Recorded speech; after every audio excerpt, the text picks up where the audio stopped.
प्रिय विद्यार्थियों, आज हमारा विषय है संवैधानिक विकास के अंतर्गत Pitt's India act. Pitt's India act 1784 में पास हुआ। Pitt's India act regulating act की कमियों को दूर करने के लिए ब्रिटिश संसद के द्वारा पास किया गया। लेकिन पिट्स इंडिया एक्ट पास होने के पहले एक ऐसी महत्वपूर्ण घटना घटी जिसे हम फॉक्स का इंडिया बिल कहते हैं। फॉक्स का इंडिया बिल, इस विधेयक में यह प्रावधान किया गया था कि कंपनी की राजनैतिक तथा सैनिक शक्ति 7 आयुक्तों या कमिश्नर के हाथों में सौंप दी जाए तथा उसके व्यापारिक कार्य को उनके 9 डिप्टी डायरेक्टर या 9 उपनिदेशकों को सौंप दिया जाए। यह विधेयक हाउस ऑफ कॉमन्स में तो पास हो गया, लेकिन हाउस ऑफ लॉर्ड्स में फॉक्स का इंडिया बिल पास नहीं हो सका। परिणाम स्वरूप नॉर्थब्रुक और फॉक्स की सरकार गिर गई। यह पहला और अंतिम अवसर था जब किसी भारतीय मामले पर कोई ब्रिटिश सरकार गिरी हो। यदि यह विधेयक पारित हो जाता तो कंपनी एक राजनैतिक शक्ति के रूप में समाप्त हो जाती। इसके पश्चात ब्रिटिश प्रधानमंत्री विलियम पिट ने एक प्रस्ताव पास किया जिसे पिट्स इंडिया एक्ट कहते हैं। पिट्स इंडिया एक्ट का उद्देश्य था कि रेगुलेटिंग एक्ट की कमियों को दूर किया जाए तथा ब्रिटिश ईस्ट इंडिया कंपनी पर ब्रिटिश संसदीय नियंत्रण को बढ़ाया जाए।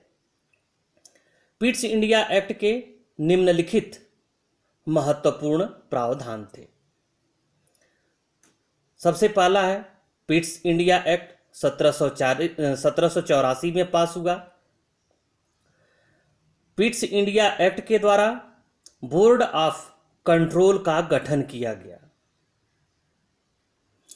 इस एक्ट के द्वारा बोर्ड ऑफ कंट्रोल तथा बोर्ड ऑफ डायरेक्टर के कार्यों को अलग किया गया।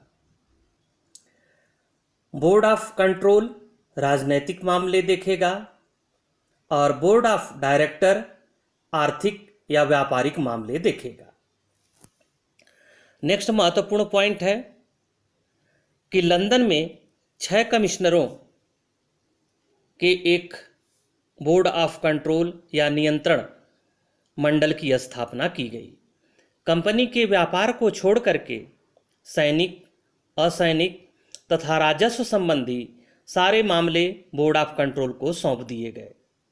अब कोर्ट ऑफ डायरेक्टर्स और भारत सरकार के कार्यों का मार्गदर्शन और संचालन इसी बोर्ड ऑफ कंट्रोल को करना था।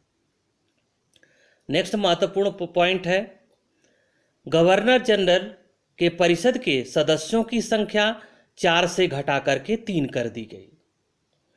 जबकि रेगुलेटिंग एक्ट में क्या था, गवर्नर जनरल के परिषद के सदस्यों की संख्या 4 थी। तो इस एक्ट के द्वारा गवर्नर जनरल के परिषद के सदस्यों की संख्या घटाकर 4 से 3 कर दी गई। इसका उद्देश्य यह था कि गवर्नर जनरल को और अधिक स्वतंत्रता प्राप्त हो सके। नेक्स्ट पॉइंट है बंबई तथा मद्रास प्रेसिडेंसियां गवर्नर जनरल और उसकी परिषद के अधीन कर दी गईं।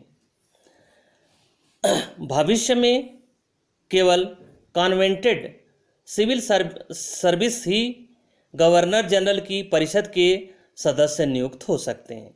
यानी जो संस्रावित सेवक थे वही गवर्नर जनरल की परिषद के सदस्य हो सकते थे। इस अधिनियम की महत्वपूर्ण बात यह है कि इस अधिनियम के द्वारा शासन की द्वैध प्रणाली एक कंपनी द्वारा तथा दूसरी एक संसदीय बोर्ड द्वारा बना दी गई, जो 1958 तक चलती रही। इस अधिनियम की सबसे महत्वपूर्ण बात यह थी कि इसके द्वारा भारत में आक्रामक युद्धों पर प्रतिबंध लगा दिया गया तथा कर्नाटक और अवध जैसे भारतीय राज्यों से की गई प्रत्याभूत संधियों को भी समाप्त कर दिया गया। इस एक्ट में भी कुछ महत्वपूर्ण कमियां थीं, जैसे गवर्नर जनरल को chief of the army staff या मुख्य सेनापति की शक्ति प्राप्त नहीं थी। तब जाकर के इस एक्ट के पश्चात एक 1786 में एक्ट बना और 1786 का एक्ट बनने का उद्देश्य यही था कि जो भी गवर्नर जनरल भारत आएगा उसे मुख्य सेनापति की शक्ति प्राप्त होगी, क्योंकि ब्रिटेन ऐसी परिस्थिति में पिट्स इंडिया एक्ट पास हुआ जब ब्रिटेन 1776 में अमेरिकी क्रांति में पराजित हो चुका था। तो इन सारी चीज़ों को देखते हुए ब्रिटिश संसद ने गवर्नर जनरल को मुख्य सेनापति की शक्ति के साथ भारत भेजने का निर्णय किया, क्योंकि अमेरिकी क्रांति के दौरान जो ब्रिटिश सेना का सेनापति था वह था कॉर्नवालिस। कॉर्नवालिस ने अनेक युद्धों में भाग लिया, लेकिन वह सफल नहीं हो सका था और भारत आने के लिए कोई गवर्नर जनरल तैयार नहीं था। तब लॉर्ड कॉर्नवालिस को तैयार किया गया और लॉर्ड कॉर्नवालिस ने यह स्पष्ट रूप से कहा था कि जब तक उसे मुख्य सेनापति की शक्ति नहीं दी जाती है तब तक वह भारत नहीं जाएगा। तो 1784 के पिट्स इंडिया एक्ट के पश्चात 1786 का एक्ट पास हुआ। इस एक्ट के द्वारा गवर्नर जनरल को मुख्य सेनापति की शक्ति प्रदान की गई। गवर्नर जनरल को अपनी परिषद के निर्णयों को विशेष परिस्थितियों में रद्द करने तथा अपने निर्णय लागू करने का अधिकार दिया गया। इस अधिनियम को विलियम पिट ने प्रस्तुत किया था तथा इसके प्रावधान मुख्यतः कॉर्नवालिस, जो इस समय गवर्नर जनरल बनकर आया था, के लिए ही सीमित थे। तो पिट्स इंडिया एक्ट में यह भी आपके प्रतियोगी परीक्षाओं के लिए, महाविद्यालय परीक्षाओं के लिए अत्यंत महत्वपूर्ण है। इसे आप लोग तैयार करना, याद करना।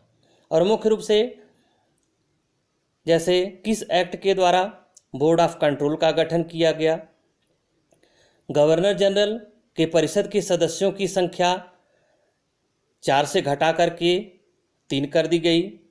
बोर्ड ऑफ कंट्रोल का कार्य क्या था, बोर्ड ऑफ डायरेक्टर का कार्य क्या था, कमिश्नरों की संख्या कितनी थी, तो कमिश्नरों की संख्या 6 थी। और मुख्य सेनापति की शक्ति के साथ भारत आने वाला पहला गवर्नर जनरल लॉर्ड कॉर्नवालिस था। लॉर्ड कॉर्नवालिस को इंडियन सिविल सर्विसेज का जनक कहा जाता है।